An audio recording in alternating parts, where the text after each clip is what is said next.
یہ جب موت کی کیفیت طاری ہو جاتی ہے اور روح نکلنے لگتی ہے تو اس وقت یہ منظر سامنے ہوتا ہے، اور یقیناً پھر اس وقت تو ہر شخص ایمان لے آتا ہے، لیکن اس وقت اس کا تعلق اور ناطہ دنیا سے کٹ چکا ہوتا ہے، اب اس کے ایمان لانے کا کوئی فائدہ نہیں ہوتا۔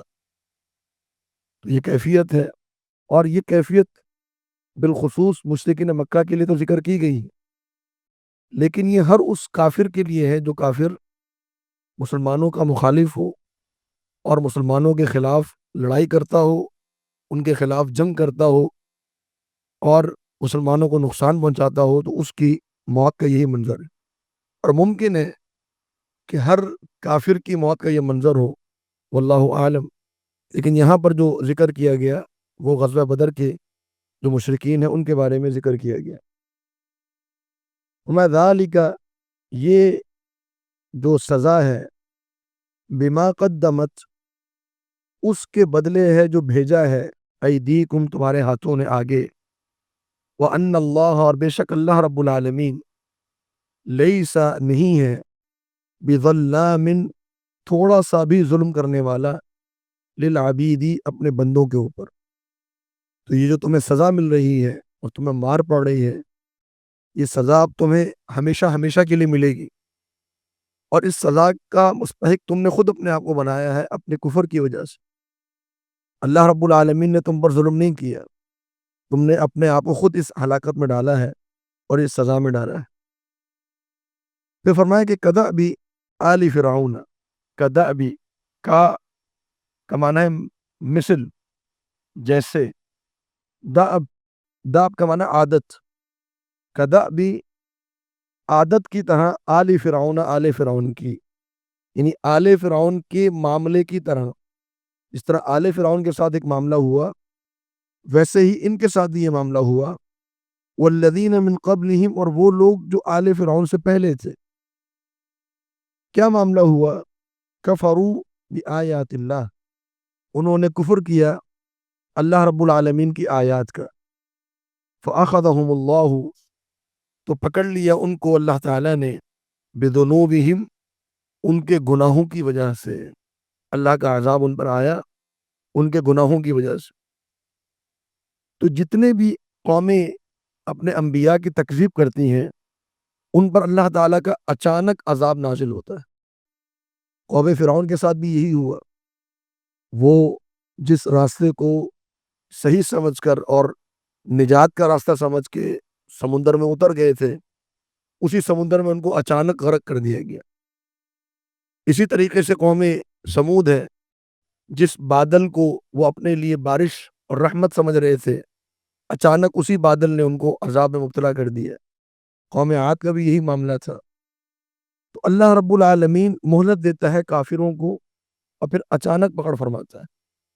یہاں پر مشرکین مکہ کے ساتھ بھی یہی ہوا، جنگ شروع ہونے سے پہلے تک ان کو اپنی فتح کا یقین ہے، وہ اپنی آنکھوں سے دیکھ رہے ہیں کہ مسلمان تعداد میں بہت کم ہے، ہم لمحے بھر میں ان کو پیس کے رکھ دیں گے اور ختم کر کے رکھ دیں گے، اور اللہ رب العالمین نے جنگ شروع ہوتے ہی کایا پلٹ دی اور فرشتے نازل ہوئے، اور چند گھڑیوں کے اندر ہی میدان کا منظر تبدیل ہو گیا، 70 مشرکین مکہ جو ہیں بڑے بڑے سردار ان کے مارے گئے۔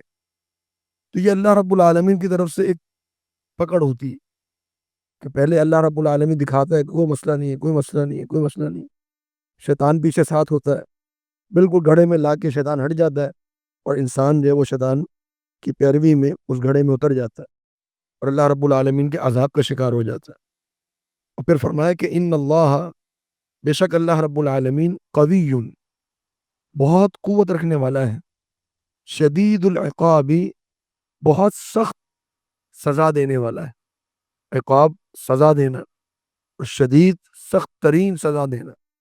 اللہ رب العالمین جب سزا دیتا ہے، جب عقاب کرتا ہے، جب اللہ رب العالمین کا عذاب نازل ہوتا ہے تو وہ عذاب بہت سخت ہوتا ہے، کوئی معمولی پکڑ نہیں ہوتی ہے اللہ تعالیٰ کی۔ جب اللہ رب العالمین پکڑ فرماتا ہے پھر ایسی گرفت ہوتی ہے اور ایسا عذاب ہوتا ہے کہ انسان کو معلوم ہو جاتا ہے کہ واقعتاً اب اللہ رب العالمین نے پکڑ لیے، اللہ کی گرفت آ گئی۔ تو جہاں اللہ رب العالمین کی رحمت بے پناہ ہے، وہاں اللہ رب العالمین کا عذاب بھی بہت سخت ہے. تو دونوں معاملات ہیں. تو اللہ رب العالمین کی رحمت بھی کمال ہے اور اللہ رب العالمین کا عذاب بھی کمال. دونوں کے اندر کوئی نقص نہیں ہے. اور اللہ رب العالمین قوی ہے, اس کی پکڑ کرنا چاہتا ہے پکڑ فرما لیتا ہے. اگلی آیت میں اللہ رب العالمین نے اس پکڑ کی اور اس انجام کی جو وجہ ہے اور جو سبب ہے وہ بیان فرمایا. وہ بڑا قابل غور ہے. میں ذالک, یہ اس لیے, یہ بِأَنَّ اللَّهَ, بے شک اللہ رب العالمین, لم یکو, نہیں ہے وہ, مغیرن, تبدیل کرنے والا, نعمتن, کسی نعمت کو, انعمہا, جو نعمت اللہ نے کی ہو, علی قوم, کسی قوم پر. جو نعمت اللہ تعالیٰ نے کسی قوم پر کی ہو, اللہ رب العالمین اس نعمت کو تبدیل نہیں کرتا, حتی یغیروا, یہاں تک کہ وہ تبدیل کر دیں, ما, اس چیز کو, بانفسہم, جو ان کی نفسوں میں ہے. اس کے علماء نے دو معنی کیے ہیں. جو ان کے نفسوں میں ہے اس کو تبدیل کر دیں. کیا معنی؟ جو ایمان اور جو اللہ رب العالمین کی شکر گزاری ہونی چاہیے تھی اس کو تبدیل کر کے وہ کفر اور ناشکری کی طرف چلے جائیں, تو اللہ رب العالمین اس نعمت کو خود تبدیل کر دیتا ہے. اور اللہ رب العالمین اس نعمت کے بدلے اللہ رب العالمین کا عذاب اور اللہ رب العالمین کی پکڑ آ جاتی ہے. اور یہ معنی بالکل درست ہے. اب یہی مشرکین مکہ تھے, مکہ کے اندر موجود تھے. پورے عرب میں کسی کو جرت نہیں تھی کہ وہ تلوار لے کر مشرکین مکہ پہ حملہ آور ہو. حرم کے اندر جا ہی نہیں سکتے. حرم کا جو ایریا ہے, جو علاقہ ہے مکہ کا, وہاں کسی کو لڑائی کرنے کی جرت اور جسارت نہیں. تو اللہ رب العالمین نے امن عطا کیا ہوا ان کو. یہ خود اس باؤنڈری سے باہر نکلے, خود اپنے آپ کو اس عذاب کا شکار کیا. یہ باہر نکلے, اور نکلے کیوں تھے؟ کیونکہ اللہ رب العالمین کا کفر کرنے اور نبی صلی اللہ علیہ وسلم کا انکار کی وجہ سے اور شرک کی بنیاد پر یہ لوگ نکلے. تو جو ان کی جانیں محفوظ تھیں مکہ میں, ان کے مال محفوظ تھے, وہ ساری جانیں ان کی ضائع ہوئی. 70 بڑے بڑے سردار نامی گرامی جن کا عرب میں بڑا ڈنکا بجتا تھا, اور لوگ ڈرتے تھے اور خائف تھے کہ یہ قریش کو کون ہاتھ لگائے جا کے. وہ قریش خود اپنی جانیں لٹانے پہنچ گئے بدر پہ, اپنے آپ کو وہاں قتل کروا دیے, مروا دیے سب کو. یہ کیوں ہوا؟ ان اپنی اللہ رب العالمین کے انکار کی وجہ سے. تو جب ایک انسان کو نعمت حاصل ہو تو اللہ رب العالمین وہ نعمت اس سے چھینتا نہیں, جب تک کہ وہ انسان اللہ رب العالمین کی ناشکری نہ کر لے, اللہ رب العالمین کا کفر نہ کر لے. جب وہ انسان اللہ رب العالمین کی ناشکری کرتا ہے, اللہ رب العالمین کا کفر کرتا ہے, اللہ رب العالمین اس کی نعمت اس سے چھین لیتا ہے. اور یہ ہر معاملے میں, انسان کی صحت کے معاملے میں, اس کے مال کے معاملے میں, اس کے کاروبار کے معاملے میں, اس کی اولاد کے معاملے میں, یہ اللہ رب العالمین کا اصول ہے. ایک وقت تک وہ نعمت حاصل ہوتی ہے جب انسان اس نعمت کے بارے میں ناشکری کرتا ہے. اور ناشکری کا معنی کیا ہے؟ ناشکری کا معنی ایک پہلی بات یہ کہ انسان یہ سمجھ لے کہ یہ نعمت میں نے خود حاصل کی, یہ میری اپنی کمائی, یہ میری صلاحیت سے, اللہ رب العالمین نے مجھے عطا نہیں کی, یہ میں نے اپنی اسکل سے, اپنی صلاحیت سے اس کو کمایا. تو یہ پہلی ناشکری ہے انسان کی. اور پھر دوسری ناشکری انسان کی یہ ہے کہ وہ اس نعمت کا غلط استعمال شروع کر دے. اللہ رب العالمین نے صحت کی نعمت دی ہے, اس کو اللہ تعالیٰ کی اطاعت میں اور اللہ رب العالمین کی عبادت میں لگانے کے بجائے اللہ کے گناہوں میں انسان لگا دے. آنکھیں دی اللہ رب العالمین نے, بجائے اس کے کہ وہ قرآن مجید پڑھ لے, وہ حلال چیزیں دیکھ لے, وہ ان آنکھوں کو حرام چیزوں میں لگا دیتا ہے. اللہ رب العالمین نے زبان دی ہے, بجائے اس کے کہ اس کے اللہ کا ذکر کرے, وہ اس زبان سے لوگوں کی غیبتیں, برائیاں اور برا بھلا کہنا, یہ چیزیں اس کی زبان سے شروع ہو جاتی ہیں. تو ہر نعمت جو اللہ رب العالمین نے دی ہے, جب انسان اس کا غلط استعمال کرتا ہے, اللہ رب العالمین اس نعمت کو تبدیل کر دیتا ہے. اور ضروری نہیں ہے کہ وہ نعمت ہم سے چھن جائے, یہ ضروری نہیں ہے. ضروری نہیں کہ اگر ہم نے آنکھیں غلط چیزوں میں لگائی تو اللہ تعالیٰ ہم سے آنکھیں ہی لے لے. اس نعمت کو تبدیل کرنے کا معنی یہ ہے کہ اللہ رب العالمین ہم سے اس آنکھوں کی برکت کو چھین لے. اللہ رب العالمین ہم سے اس زبان کی برکت کو چھین لے۔ تو یہ چیزیں انسان کو اپنی زندگی میں قابل غور ہوتی ہیں کہ جو نعمت اللہ رب العالمین نے مجھے دی ہے ان کا میں صحیح استعمال کر رہا ہوں یا نہیں۔ اور اگر آپ اس کو بڑے اسکیل پہ دیکھنا چاہیں تو آج ملک پاکستان ہمارے سامنے، یہ اللہ رب العالمین کی بہت بڑی نعمت، اس کا غلط استعمال، اس کی ناشکری اور اس کے اندر جو ہم نے اللہ رب العالمین کی نافرمانی کی ہے، آج حالات کس نہج پہ پہنچ گئے ہیں، حالات کیسے ہو چکے ہیں، یہ ہر شخص جانتا ہے اس کے بارے میں۔ تو یہ اللہ رب العالمین کا اصول ہے کہ اللہ تعالیٰ کسی پر ظلم نہیں فرماتا ہے، لوگ خود اپنی نعمتوں کو تباہ کر دیتے ہیں۔ ایک معنی یہ کہ وہ ایمان اور کفر، ایمان کے بدلے کفر کر دیں اور شکر کے بدلے ناشکری کر دیں۔ دوسرا معنی یہ حتی یغیروا ما بانفسہم، یعنی وہ اس نعمت کو حقیر سمجھیں اور اس نعمت کو اپنے سے دور کر دیں، اس سے بڑی کی تلاش میں نکل جائے۔ یہ ہوتا ہے نعمت کی ناقدری کرنا۔ ایک انسان کو اللہ رب العالمین نے نعمت دی ہے، اس کی نظر میں وہ نعمت ہی نہیں ہے۔ بس اوقات انسان کے پاس نعمتیں موجود ہوتی ہیں لیکن ہم اس سے خوب تر کی تلاش میں اس نعمت کو حقیر سمجھ رہے ہوتے ہیں اور اللہ رب العالمین پر وہ نعمت چھین لیتا ہے۔ ایک قوم کا واقعہ اللہ تعالیٰ نے سورہ سبا میں بیان کیا، اور وہ قوم سبا ہے جو یمن میں آباد تھی۔ ان کا ایک سفر تھا بڑا خوبصورت، بڑی نعمت اللہ نے دی تھی۔ یمن سے نکلتے تھے اور شام جاتے تھے، کئی ہزار کلومیٹر کا سفر تھا، تقریباً 2500-3000 کلومیٹر کا سفر۔ اس سفر میں وہ راستہ اللہ نے ایسا ان کو بنا کر دیا کہ اس راستے کے دونوں طرف باغات اور اس میں کنویں، ہر تھوڑے عرصے کے بعد کنواں آ جاتا اور بڑی ہی خوبصورت وادیاں آتی۔ وہ ایک بڑی نعمت تھی۔ اب وہ نعمت کی ناقدری ان کی، یا اللہ اور اس سفر کو بڑا کر دے اور ہمیں اور مزید دے دے، اب اس میں مزہ نہیں آ رہا، بور ہو گئے ہیں، اب کچھ اور اس کی جگہ مل جائے۔ تو اللہ رب العالمین نے وہ نعمت چھین لی۔ کیسے چھین لی کہ ایک ان کا جو وہاں پہ ڈیم بنا ہوا تھا، وہ ڈیم ٹوٹا، جو فطری ڈیم بنا ہوا تھا، سد معارب اس کو کہتے ہیں، اور اس ڈیم نے ایسی تباہی کی کہ پھر اس جگہ پہ دوبارہ کبھی سبزہ ہی نہیں ہوگا، وہ سارے باغات تباہ ہو گئے۔ یہ کب ہوا؟ جب انہوں نے اس نعمت کی ناقدری کی۔ اور اس طرح کے اور کئی واقعات اللہ رب العالمین نے بنی اسرائیل کے بارے میں ذکر کیے۔ منو سلوا نازل ہو رہا ہے، کہہ رہے جی ہمیں منو سلوا نہیں چاہیے، ہمیں تو یہ دال چاہیے اور ککڑی چاہیے اور پیاز چاہیے۔ اللہ رب العالمین نے منو سلوا چھین لیا ان سے۔ انسان کے بعد جو نعمت ہوتی ہے اس کی قدر اس کو کرنی چاہیے۔ اور نبی صلی اللہ علیہ وسلم کا فرمان ہے کہ انظروا الی من هو اسفل منکم ولا تنظروا الی من هو فوقکم، کہ دیکھو دنیاوی نعمتوں میں اپنے سے نیچے والے کی طرف دیکھا کرو۔ تو یہ جب تم اپنے سے نیچے کو دیکھو گے تو پھر تمہیں اپنی جو حاصل کردہ نعمتیں ان کی قدر ہوگی۔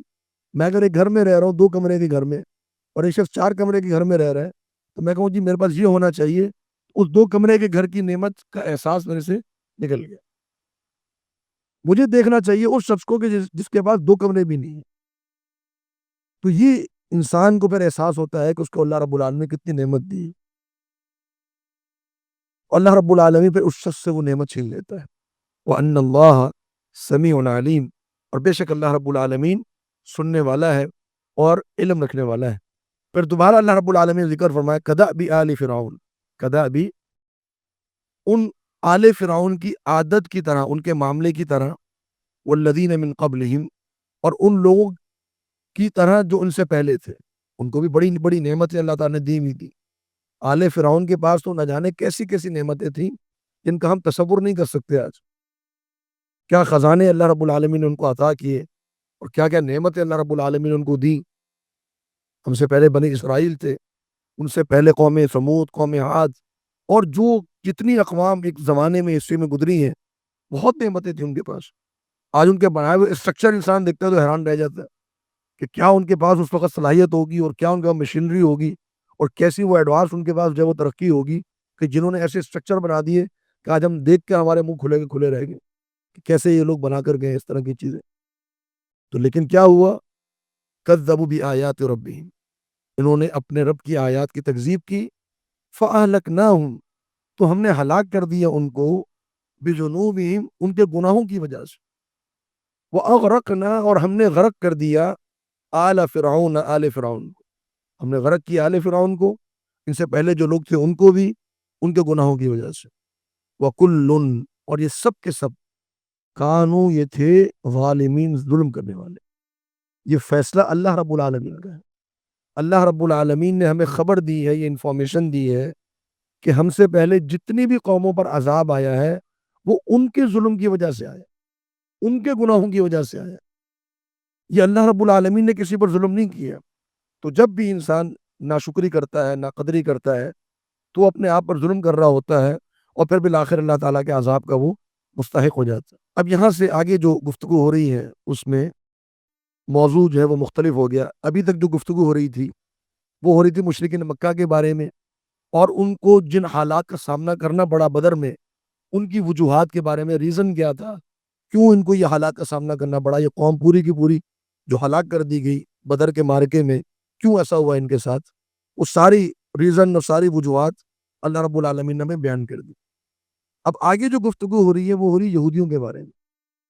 فرمایا کہ ان شر الدواب, بے شک جانوروں میں بدترین جانور, ان شر بدترین الدواب بھی جانوروں میں سے, عند اللہ اللہ کے نزدیک, الذین کفروا وہ لوگ ہیں جنہوں نے کفر کیا. جانوروں میں سے بدترین وہ لوگ ہیں جنہوں نے کفر کیا. آپ الفاظ پر اگر غور کریں اور جملے کی جو ترتیب ہے اس پر اگر غور کریں تو یعنی اللہ رب العالمین نے کافروں کو جانور قرار دیا. نہ صرف یہ کہ جانور قرار دیا بلکہ جانوروں میں سے بھی بدترین جانور قرار دیا. اور یہ ایک حکم ہے اللہ رب العالمین کا جو کافروں کے اوپر اللہ تعالیٰ نے کئی مقامات پر لگایا. ایک مقام پر تو بڑی وضاحت کے ساتھ فرمایا کہ انہم الا کالانعام بل ہم اضل, کہ یہ جو کافر ہیں یہ جانوروں کی طرح ہے بلکہ جانوروں سے بھی گئے گزرے. بل ہم اضل, جانوروں سے بھی زیادہ گمراہ ہیں. کیوں؟ کیونکہ جانور پھر اپنے مالک کو جانتے ہیں.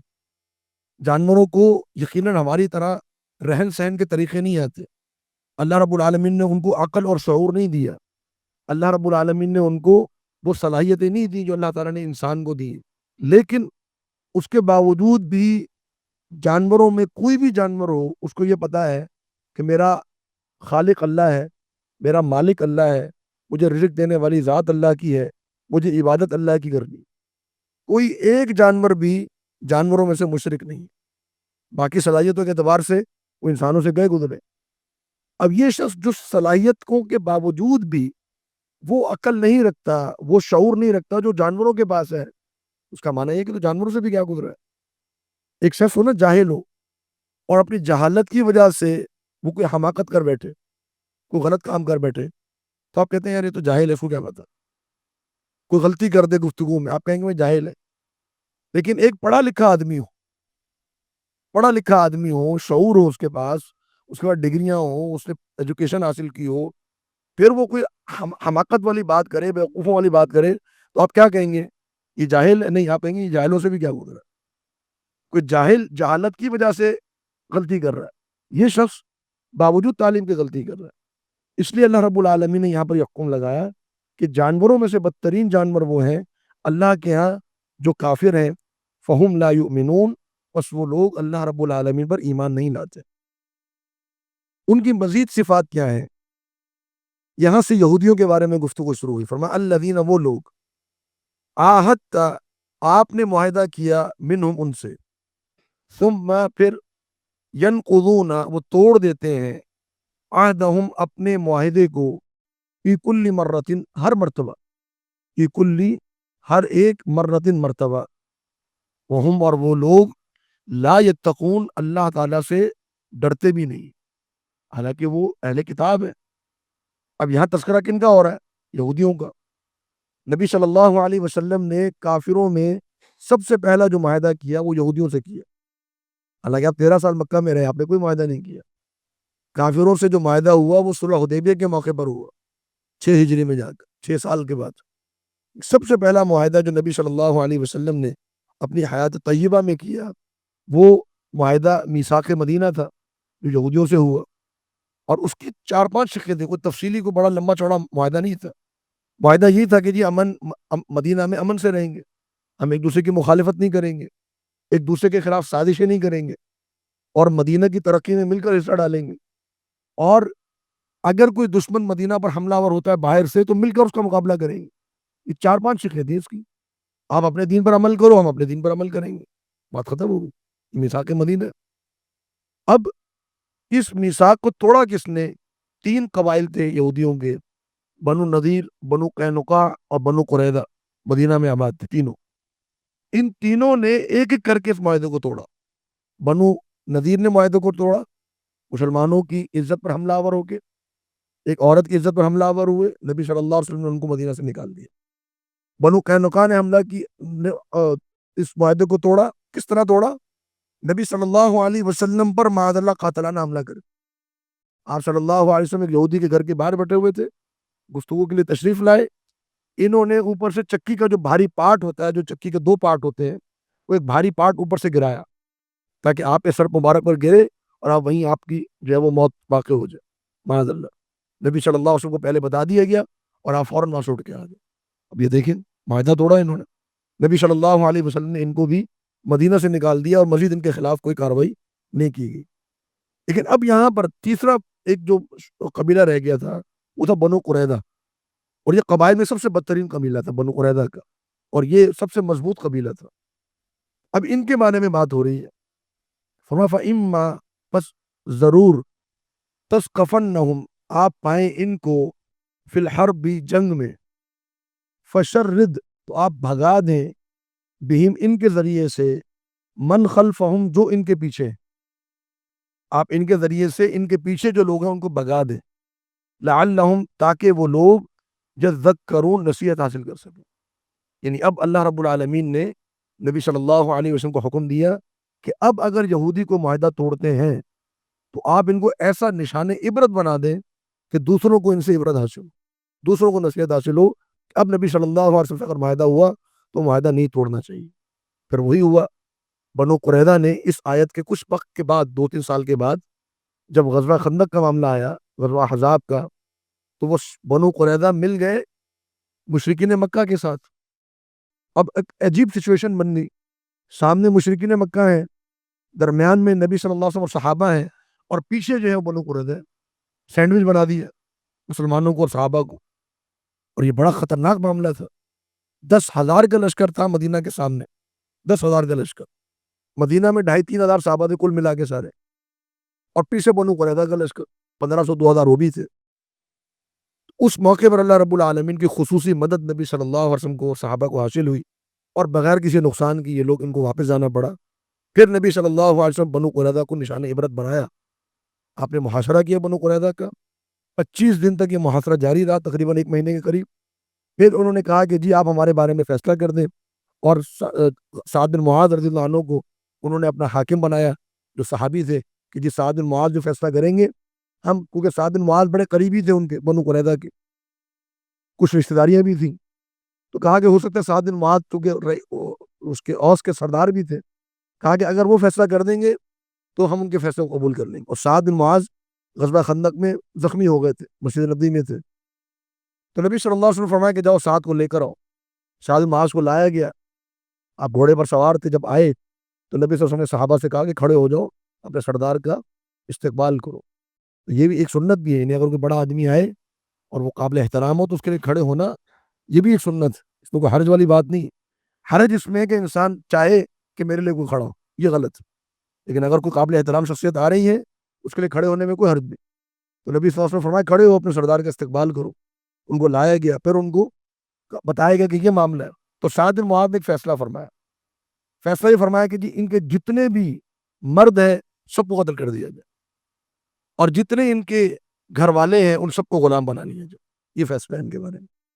تو نبی صلی اللہ علیہ وسلم فرمایا کہ سعد تم نے وہ فیصلہ کیا جو رحمان نے عرش پر کیا ہے، یہ وہی فیصلہ. اور پھر ایسا ہی کیا گیا ان کے ساتھ. ان کے تقریباً 600-700 مرد تھے جن کو اس موقع پر قتل کر دیا گیا. کیوں کیا گیا؟ نشان عبرت بنانے کے لیے. تو فرمایا کہ فشرد بہم من خلفہم لعلہم یذکرون، تو آپ بھگا دیجئے ان کے ذریعے سے ان لوگوں کو جو ان کے پیچھے ہیں. اب ان کے پیچھے کون تھے؟ جو مشرکین مکہ تھے، یا خیبر میں جو یہودی آباد تھے، ان کو اب ڈرا دیں، لعلہم یذکرون، تاکہ وہ نصیحت حاصل کریں. تو کبھی کبھار کسی دشمن کو نشان عبرت بنانا پڑتا ہے تاکہ دوسروں کو سبق حاصل ہو اور پھر وہ آسانی کے ساتھ حملہ آور نہ ہو. آگے ایک نصیحت فرمائی جو بڑی عظیم ایک نصیحت ہے جنگ کے حوالے سے. فرمایا وَإِمَّا تَخَافَنَّ، اور اگر آپ ضرور خوف زدہ ہو، من قوم، کسی قوم سے خیانتاً ان کی خیانت کے حوالے سے، آپ نے قوم سے معاہدہ کیا اور آپ کو ڈر ہے کہ یہ قوم خیانت کرے گی، فَانبِذْ إِلَيْهِمْ، آپ پھینک دیجئے اس معاہدے کو ان کی طرف، علی سوا، برابری کی بنیاد پر، علی سوا یعنی اعلانیہ، یعنی اگر آپ کو یہ خوف ہے، آپ نے کسی سے معاہدہ کیا، کسی سے آپ کا کانٹریکٹ ہو گیا، معاہدہ ہو گیا، اب آپ کو ایک خوف ہے کہ یہ قوم کسی بھی وقت معاہدہ توڑ کے حملہ آور ہو سکتے ہیں ہمارے اوپر، تو اس کا طریقہ یہ نہیں ہے کہ ہم پہلے سے حملہ آور ہو جائیں یا ہم بھی معاہدہ توڑ دیں، نہیں، فرمایا اس کا طریقہ یہ ہے کہ اعلانیہ بتا دو کہ جی چونکہ ہم آپ سے، ہمیں امید یہ ہے اور اندیشہ یہ ہے کہ آپ لوگ معاہدہ توڑیں گے، لہذا آج سے ہمارا اور آپ کا معاہدہ ختم، اب ہم آپ پر حملہ آور کسی بھی وقت ہو سکتے ہیں، حملہ کرنے سے پہلے اس کا اعلان کر دو، کیوں؟ ان اللہ، بے شک اللہ رب العالمین، لا يحب الخائنین، خیانت کرنے والوں سے اللہ محبت نہیں فرماتا۔ آپ کا اگر ایک معاہدہ کافروں سے بھی ہے، اس معاہدے کی پاسداری کرنا آپ پر لازم، آپ نہیں کر سکتے کہ آپ نے کافروں سے معاہدہ کیا اور آپ نے اچانک اس کو توڑ کے ان پر حملہ آور ہو گئے، یہ آپ نہیں کر سکتے۔ اور یہ ایک موقع آیا کہ جب جناب معاویہ رضی اللہ عنہ اپنے دور میں، جب ان کا معاہدہ تھا رومیوں سے، جو رومی سلطنت تھی، ان کی رومن امپائر تھی، ان سے ایک معاہدہ تھا کہ جی ہم آپ پر حملہ نہیں کریں گے اور آپ ہم پہ حملہ نہیں کریں گے، اور ایک وقت مقرر ہو گیا تھا، مہینے کا یا 3 مہینے کا، تو جناب معاویہ وہ وقت ختم ہونے سے پہلے لشکر لے کر شام کی جو سرحد تھی جہاں سے رومن امپائر آگے شروع ہو رہی تھی وہاں پر پہنچے کہ جیسے ہی یہ معاہدہ ختم ہو تو ہم حملہ آور ہو جائیں۔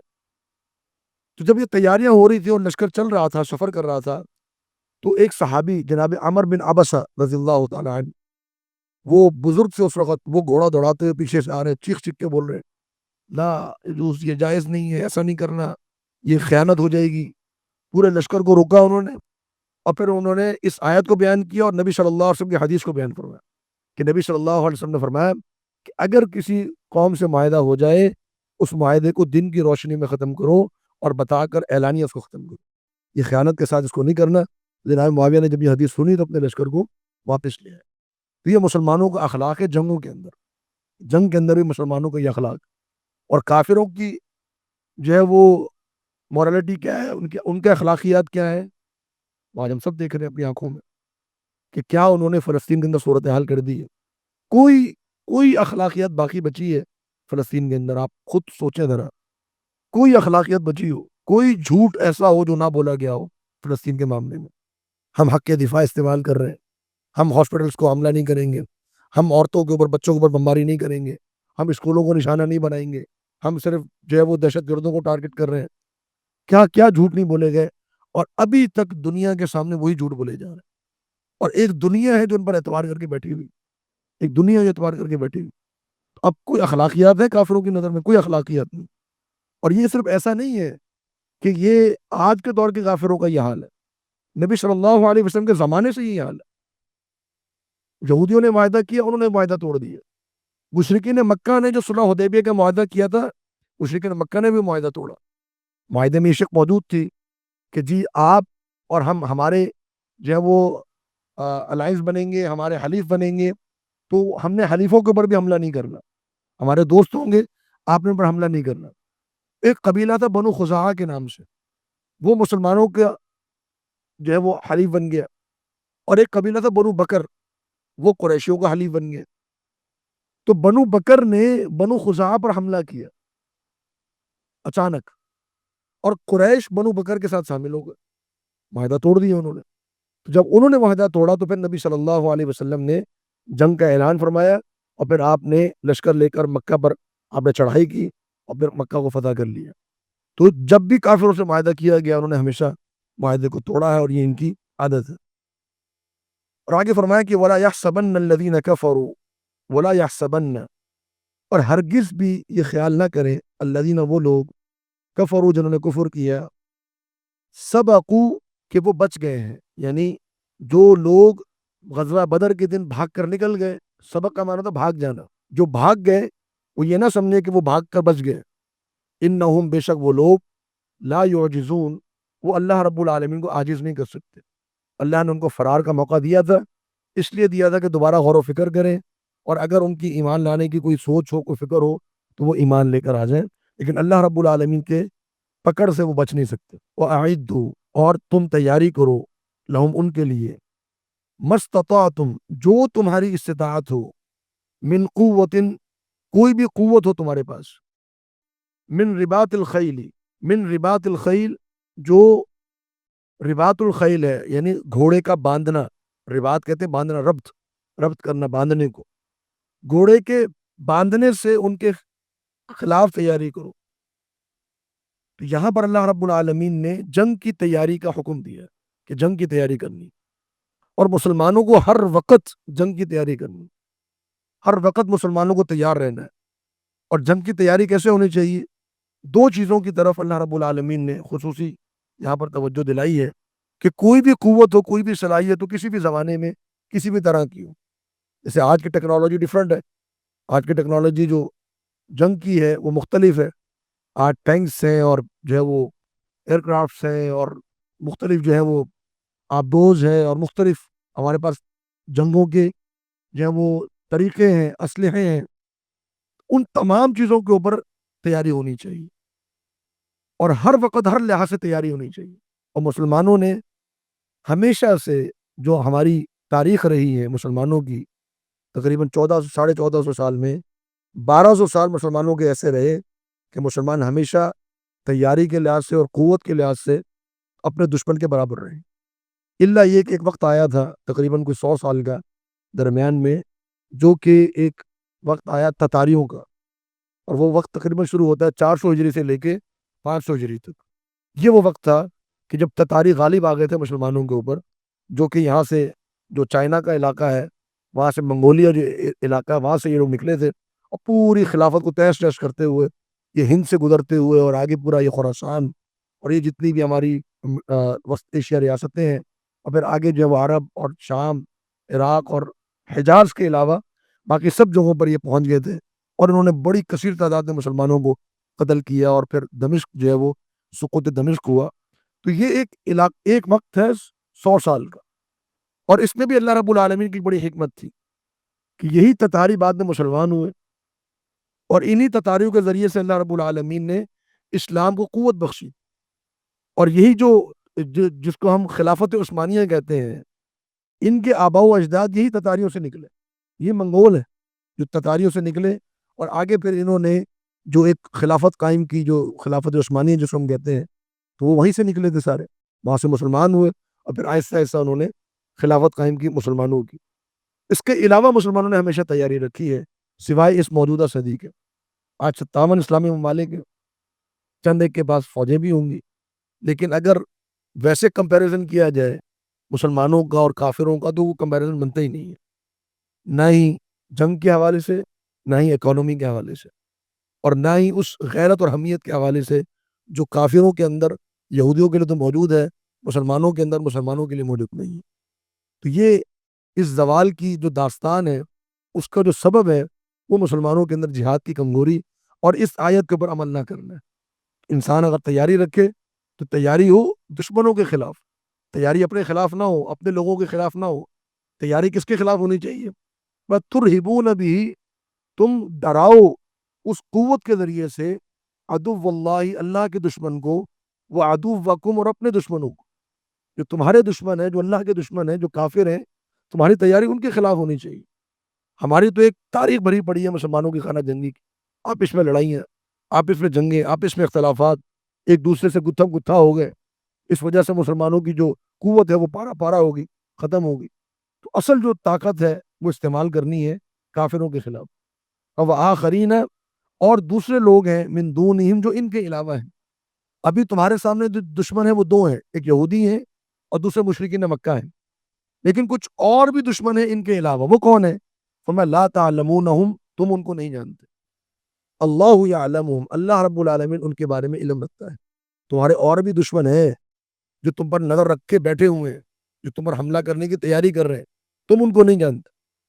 یہ کون سے دشمن تھے؟ ان کے بارے میں مفسرین کا اقوال یہ ہے، اس سے مراد رومن اور پرشین امپائر ہے. جو رومی سلطنت تھی اور فارسی سلطنت تھی جو اس وقت موجود تھی، ان کی بڑی گہری نگاہیں تھیں مسلمانوں کی اوپر اور مشرکین مکہ کے جو حالات چل رہے تھے اس کے حوالے سے. اور نبی صلی اللہ علیہ وسلم نے اپنے زمانے میں رومن امپائر کے خلاف جہاد کا آغاز کر دیا تھا دو طریقوں سے۔ ایک جو غزوہ تبوک ہوا، تو غزوہ تبوک اصل میں ہوا ہی رومن امپائر کے خلاف تھا۔ نبی صلی اللہ علیہ وسلم تبوک کے مقام پر گئے اور مقصد یہ تھا، معلوم یہ ہوا تھا کہ رومن امپائر 3 لاکھ کا لشکر لے کر آ رہی ہے جو کہ مدینہ پہ حملہ آور ہوگا۔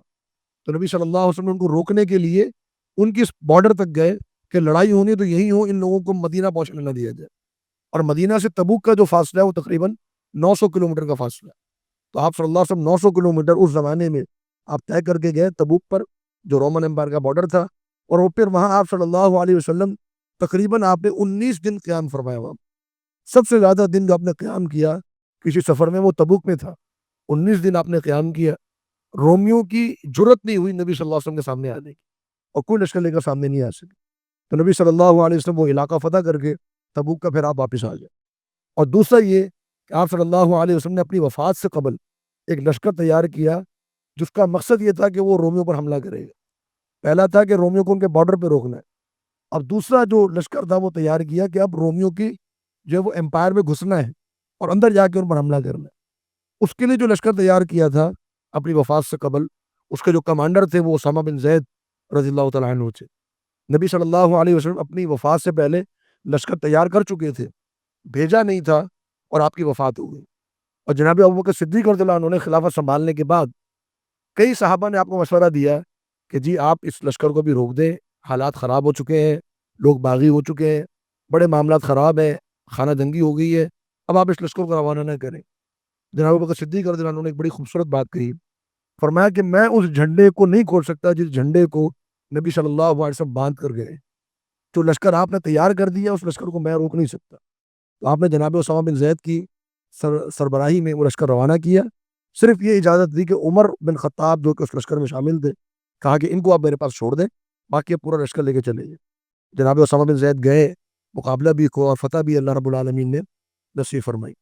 تو یہ ہے کہ لا تعلمونہم اللہ یعلم، آپ علم نہیں رکھتے، اللہ رب العالمین اس کا علم رکھتا ہے۔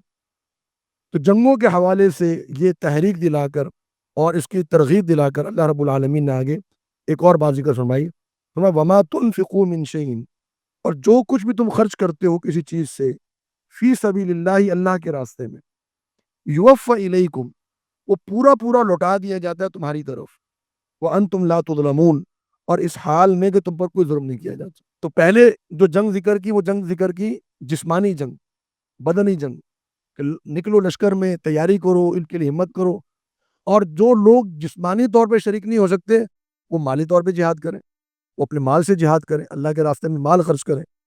تو یہ ایک صورت جو اللہ رب العالمین نے ذکر فرمائی، جہاد بالسیف اور جہاد بالمال، یہ دونوں صورتیں ہیں جہاد کرنے کی۔ اور جو موجودہ حالات ہیں ان کے اندر بھی یہ جہاد ہے، اور آئندہ بھی جہاد چلتا رہے گا۔ نبی صلی اللہ علیہ وسلم فرمانے کا الجہاد ماض الی یوم القیامہ، جہاد قیامت کی جو ہے وہ دروازے تک یہ جہاد میں چلنا ہے۔ اس کا معنی یہ نہیں ہے کہ ہر روز جہاد ہو رہا ہوگا، معنی یہ کہ جہاد منسوخ نہیں ہوگا، کچھ وقت کے لیے ہو سکتا ہے کہ موقوف ہو جائے، پھر دوبارہ جہاد کا آغاز ہو جائے۔ تو اس جہاد نے قیامت کے دن تک جو ہے وہ چلتے رہنا ہے، اور حقیقی مومن وہ ہے کہ جس کے دل میں تمنا ہو اس جہاد کی اور اللہ رب العالمین کے راستے میں شہادت کی۔ فرمایا کہ وَإِن جَنَحُوا لِلسَّلْمِ، جہاد کی جو ہے وہ تربیت دینے کے بعد ایک اصول ذکر کر دیا، وَإِن جَنَحُوا، اگر وہ جھکیں، اگر وہ مائل ہو، جھکیں، لِلسَّلْمِ، صلح کی طرف، فَاجْنَحْ لَهَا، تو آپ بھی جھک جائیں صلح کی طرف، وَتَوَكَّلْ عَلَى اللَّهِ، اور اللہ رب العالمین پر توکل کیجئے، اِنَّهُ، بے شک اللہ تعالیٰ، هو السمیع العلیم، وہی سننے والا ہے اور علم رکھنے والا ہے۔ صلح کے تعلق سے قرآن مجید کے اندر جو آیات ہے وہ دو طرح کی ہے۔ ایک یہ آیت جو ہم نے یہاں پڑھی جس میں اللہ رب العالمین نے فرمایا کہ جب صلح کا موقع ملے صلح کر لیجئے، اور ایک آیت ہے قرآن مجید میں سورہ محمد کے اندر، سورہ محمد میں اللہ رب العالمین نے صلح کرنے سے منع کیا، لیکن وہاں ایک شرط رکھی ہے، وَلَا تَدْعُوا إِلَى السَّلْمِ وَأَنْتُمُ الْأَعْلَوْنَ، کہ صلح کی طرف اس حالت میں نہ بلانا کہ جب تمہیں قوت اور غلبہ حاصل، جب تمہارے پاس قوت ہو لڑنے کے لیے اور تمہارے پاس غلبہ ہو تو پھر صلح نہیں۔ صلح کی ایک ہی صورت ہے مسلمانوں کے پاس جب مسلمان کمزوری کی حالت میں، جیسے یہاں پر ابھی نبی صلی اللہ علیہ وسلم بدر کی جنگ لڑ تو چکے ہیں، لیکن بدر کی جنگ لڑنے کے باوجود بھی نبی صلی اللہ علیہ وسلم سے کہا جا رہا ہے کہ اگر ابھی بھی صلح کا موقع مل جائے صلح کر لیجئے گا، اور یہ موقع جاری رکھا گیا صلح حدیبیہ تک۔ آپ صلی اللہ علیہ وسلم نے جنگ کا آغاز نہیں کیا دوبارہ، بدر کے موقع پر بھی آپ نے خود سے جنگ نہیں کی تھی، بدر کے موقع پر بھی آپ گئے تھے قافلے کے پیچھے، تو جنگ ہو گئی۔ احد میں بھی مشرکین مکہ نے حملہ کیا تو نبی صلی اللہ علیہ وسلم نے دفاع فرمایا۔ خندق میں بھی مشرکین مکہ نے حملہ کیا، نبی صلی اللہ علیہ وسلم نے دفاع فرمایا۔ تو آپ نے ایک طویل وقت 5-6 سال کا آپ نے دفاعی جنگ لڑی ہے۔ ایک ہوتی ہے دفاعی جنگ، ایک ہوتی ہے اقدامی جنگ۔ تو نبی صلی اللہ علیہ وسلم نے آگے بڑھ کے حملہ نہیں فرمایا بلکہ آپ نے دفاعی جہاد کیا۔ پھر آپ کو صلح کا موقع ملا صلح حدیبیہ میں، آپ نے صلح کر لی۔ صلح حدیبیہ کے بعد پھر جب مسلمانوں کو قوت ملی، یہ صلح کا فائدہ ہوتا ہے۔ جب صلح ہوتی ہے دنیا میں امن قائم ہوتا ہے، تو دنیا میں امن قائم ہونے کی صورت میں مسلمانوں کو قوت ملتی ہے، ہمیشہ اسلام کو تبلیغ کا موقع ملتا ہے، مسلمانوں کو بہت کچھ سیکھنے کا موقع ملتا ہے، بڑے تجربات ہوتے ہیں، کافروں تک صحیح اسلام پہنچایا جا سکتا ہے۔ اسی لیے کافروں کو حالت امن پسند نہیں ہے، وہ چاہتے ہیں کہ انتشار رہے ہمیشہ، اور لوگ جو ہیں وہ مصروف رہے جنگ و جدل کے اندر، تاکہ اسلام کا جو صحیح پیغام ہے وہ لوگوں تک نہ پہنچ سکے۔ تو یہی معاملہ ہوا جو صلح کے موقع پر جب نبی صلی اللہ علیہ وسلم نے صلح فرما لی، تو ایک ہی سال کے اندر ہزاروں لوگ مسلمان، اتنی بڑی تعداد مسلمان ہوئی جو 5 سال میں مسلمان نہیں ہوئے تھے، 6 سال میں مسلمان نہیں ہوئے تھے۔ صلح حدیبیہ کے 1 سال کے بعد اتنے افراد مسلمان ہوئے۔ مکہ کے بڑے بڑے سردار مسلمان ہو گئے، خالد بن ولید رضی اللہ تعالیٰ عنہ، عمر بن عاص، ان کے بیٹے عبداللہ بن عمر بن عاص، اور بڑے بڑے سردار جو تھے وہ ہجرت کر کے مدینہ آ گئے یا انہوں نے اسلام قبول کر لیے۔ تو یہ حالات بنے صلح حدیبیہ کے بعد۔ لیکن پھر جب اللہ رب العالمین نے قوت دے دی، پھر نبی صلی اللہ علیہ وسلم نے صلح نہیں کی، پھر آپ نے جنگ کی، پھر فتح مکہ بھی ہوا، پھر غزوہ حنین بھی ہوا، پھر غزوہ طائف بھی ہوا، پھر غزوہ تبوک بھی ہوا۔ صلح حدیبیہ کے بعد جتنی جنگیں ہیں وہ اقدامی جہاد، پھر آپ نے مدینہ سے باہر نکل کے حملے کیے، پھر آپ نے مکہ پر حملہ کیا، پھر آپ نے طائف پر حملہ کیا، آپ نے جو ہے وہ حنین کی جنگ لڑی، جو بڑے بڑے بنو حوازن اور بنو ثقیف کے بڑے بڑے قبائل تھے ان کے خلاف جنگ لڑی، حتیٰ کہ آپ صلی اللہ علیہ وسلم رومیوں کے خلاف چلے گئے جنگ کرنے کے لیے۔ تو یہ دونوں الگ الگ صورتیں ہیں۔ تو ہم یہ دیکھیں گے کہ جیسے آج کی صورتحال ہے، آج اگر مسلمان کمزوری میں ہے اور ان کو صلح کا موقع ملتا ہے تو ان کو صلح کر لینی چاہیے۔ ضروری نہیں کہ ہم جنگ کی آگ کو بھڑکائیں، بلکہ ہم صلح کر لیں تاکہ ہمیں اپنی قوت کو جمع کرنے کا موقع ملے، اور ہمیں پیر جمانے کا موقع ملے، اور ہمیں تیاری کا موقع ملے، اور جب انسان تیار ہو جائے تو پھر جو ہے وہ جہاد کرے اور جنگ کرے۔ وَتَوَكَّلْ عَلَى اللَّهِ، اور صلح کے معاملے میں اللہ رب العالمین میں توکل کیجئے۔ اگر آپ کو ڈر بھی ہے کہ یہ لوگ صلح کو توڑ دیں گے یا خیانت کر لیں گے تو اللہ رب العالمین پر توکل کیجئے کہ صلح میں آپ کے لیے خیر ہوگی۔ اِنَّهُ هُوَ السَّمِيعُ الْعَلِيمُ، بے شک اللہ رب العالمین سننے والا اور علم رکھنے والا ہے۔ اور آگے فرمایا کہ وَإِن يُرِيدُوا، اور اگر وہ ارادہ کریں، أَن يَخْدَعُوكَ، کہ وہ آپ کو دھوکہ دیں گے، اگر وہ ارادہ کریں آپ کو دھوکہ دینے کا، فَإِنَّ، پس بے شک، حسبک اللہ، حسب کا معنی ہوتا ہے کافی ہو جانا، کافی ہے آپ کو اللہ رب العالمین، آپ کے دشمنوں کے خلاف اللہ آپ کو کافی ہے۔